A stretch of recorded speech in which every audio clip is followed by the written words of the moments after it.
Assalamualaikum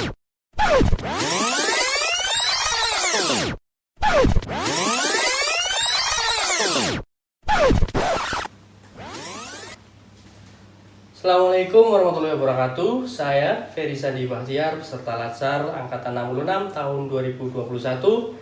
Saya sebagai asisten apoteker di RSUD Tugurejo, Provinsi Jawa Tengah.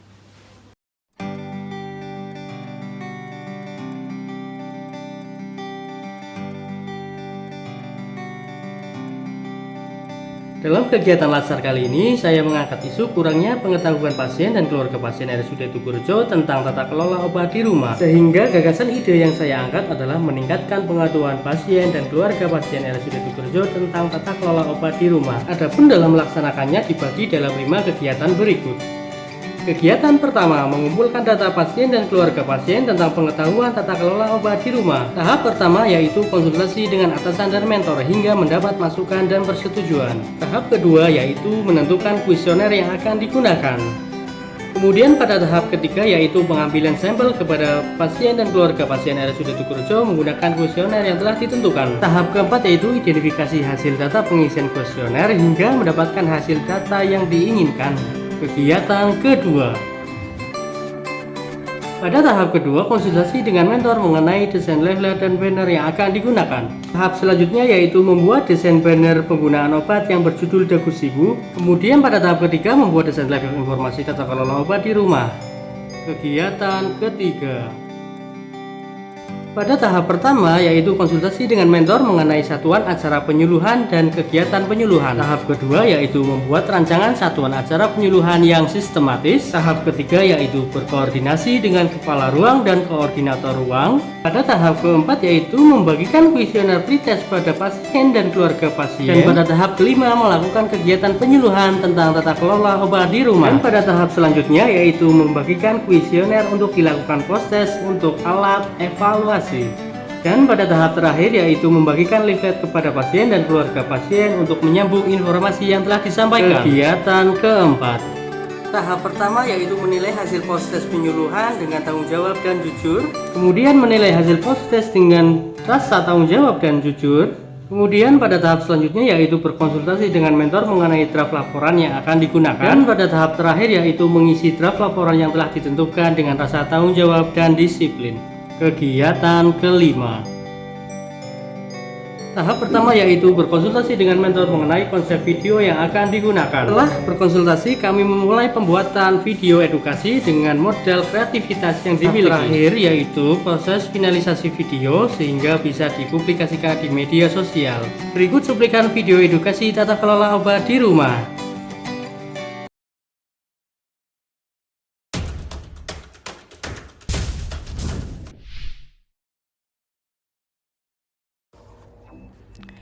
Di masa pandemi menderita karena efek obat yang tidak diharapkan. Nah, untuk menghindari kejadian tersebut, masyarakat harus tahu dan paham tentang cara cerdas menggunakan obat.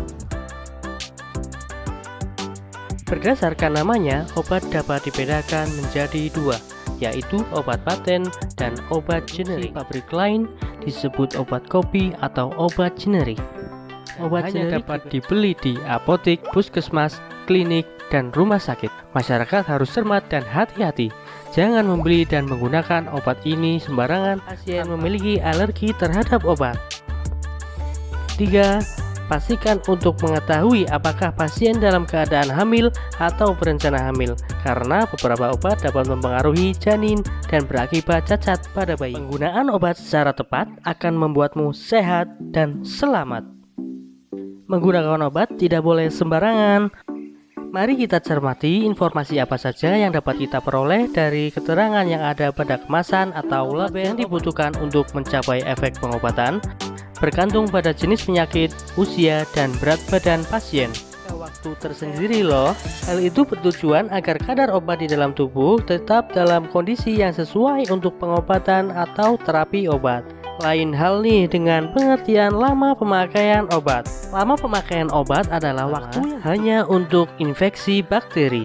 Apabila sakit infeksi akibat virus, jangan untuk diri sendiri kepada orang lain. infeksi virus yang tidak memerlukan antibiotik, batuk pilek tanpa sesak, influenza, cacar air, gondong, campak, luka kecil, demam berdarah, diare cair tanpa darah atau lendir, dan hepat. Menyimpan obat tidak boleh sembarangan. Penyimpanan harus tepat agar tidak mudah rusak dan tetap berkhasiat. Berikut adalah beberapa hal yang harus kita perhatikan saat menyimpan obat di rumah. Letakkan obat pada tempat terpisah. Pada kondisi kering, baiknya jangan menyimpan obat di dalam mobil, karena suhu di dalam mobil tidak stabil sehingga dapat merusak obat. Obat dapat rusak selama penyimpanan meskipun belum kadaluarsa. Obat yang rusak biasanya berubah bentuk dan bau serta menggumpal.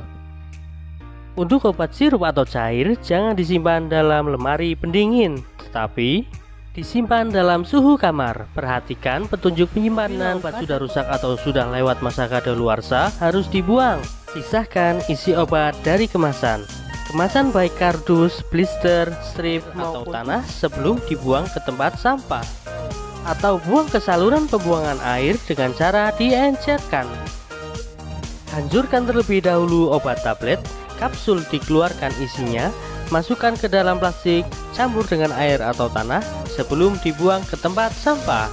Bersama RSUD Tugurejo, mari jaga lingkungan untuk masa depan yang lebih baik. Nanti mengangkat tema yang bagus sekali, yaitu berkaitan dengan penggunaan obat. Hal yang perlu diperhatikan dalam penggunaan obat, kemudian juga bagaimana cara membuang, artinya membuang limbah dari obat tersebut, dan juga bagaimana cara mengenali atau membaca terkait dengan obat-obat yang ada, yang tentunya itu sangat membantu bagi pasien yang ada di rumah. Dan di sini yang diangkat oleh Sandi mengutamakan juga IT ya, jadi membuat suatu YouTube yang sangat bagus ya, interaktif sekali dan sangat informatif ya, untuk dapat masyarakat dengarkan, masyarakat mendapatkan informasi ya. Dan selain itu, selain dari YouTube juga Sandi membuat dua hal lagi, yaitu dari leaflet ya, leaflet yang dipasang di depan loket instalasi farmasi. Jadi pasien atau keluarga pasien yang datang itu bisa ambil dan dibawa ke rumah untuk dibaca-baca juga. Dan selain itu juga membuat banner itu ditempelkan pada ruang tunggu ya, ditaruh pada ruang tunggu, sehingga sambil menunggu obat, keluarga pasien itu atau pihak pasien itu bisa membaca banner tersebut ya. Itu jadi sukses selalu buat Sandi, jadi bisa mendukung untuk kerasionalan penggunaan obat. Setelah saya melihat video dari Mas Sandi tadi, semua terasa jelas. Dari awalnya tidak tahu apa-apa tentang obat, bisa tahu dari cara pemakaian, penyimpanan, apa yang harus dilakukan kalau kita punya obat dan nggak boleh dikasihkan ke orang lain. Itu semua ada di video Mas Sandi. Video tersebut sangat jelas, sangat ringkas, dan masuk ke diri kita yang kita lihat. Assalamualaikum warahmatullahi wabarakatuh. Saya Catur Arif Purwanto, apoteker bertanggung jawab di IGD. Setelah melihat video dari Mas Sandi, bagus, videonya sangat inovatif, kreatif, terus mudah dimengerti oleh masyarakat maupun tenaga kesehatan, farmasi khususnya. Terus semoga harapannya memberikan suatu edukasi yang benar ya tentang obat maupun tata kelolanya.